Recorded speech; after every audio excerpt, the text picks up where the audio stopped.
Hello everyone, আজকে আমরা একটু বেরাবো। দোকানে কাজকর্ম হয়ে গেছে, তো আমি এখন যাবো একটু চৈত্র সেলের জন্য। তো চলো চৈত্র সেলের জন্য আমরা যাবো ফুলবাগানে, কিছু কেনাকাটি আছে।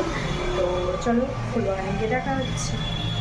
তো ফুলবাগান চলে এসেছি, ভীষণ ভিড়। এসেই দেখতে পাচ্ছি ফুলবাগানে আজকে মানে এক্সট্রিম লেভেলের ভিড় ছিল, যেহেতু চৈত্র সেল চলছে তো সবাই শপিংয়ের জন্য এসেছে।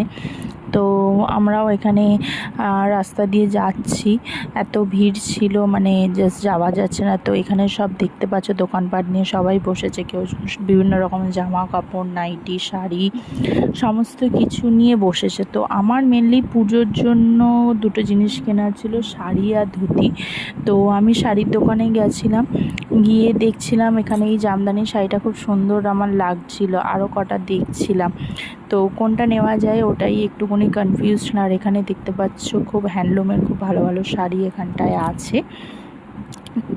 তো এর মধ্যে দিয়ে একটা পছন্দ আমার হয়েছে পুজোর জন্য, তো ওটাই নেব ভাবছি। এবার এই দুটোর মধ্যে একটু কনফিউজ, সেটা হচ্ছে অরেঞ্জ কালার আর একটা ছিল পিঙ্কের ওপরে। তো কোনটা নেবো ওটাই ভাবছিলাম। তো তারপর ওখান থেকে একটু পাঞ্জাবির দোকানে গেলাম, ধুতি নেবার ছিল ঠাকুরমশাইয়ের জন্য। তো দুটো ধুতি নিলাম, নিয়ে আমরা বেরিয়ে পড়লাম রাস্তায়। এখানটায় কিছু টুকটাক আর কটা জিনিস কেনাকাটি করে নিয়ে তারপরে আমরা বাড়ির দিকে চলে আসলাম। সেরকম কিছু আর কিনিনি, যেহেতু রাত হয়ে গেছিলো। মোটামুটি দেখছো রাস্তাঘাট ফাঁকাই হয়ে গেছে, তো অলমোস্ট সবাই দোকানপাট বন্ধ করে দিচ্ছিল। কিন্তু চৈত্র সেলটা ফুলবাগানে বেশ ভালোই দিয়েছে।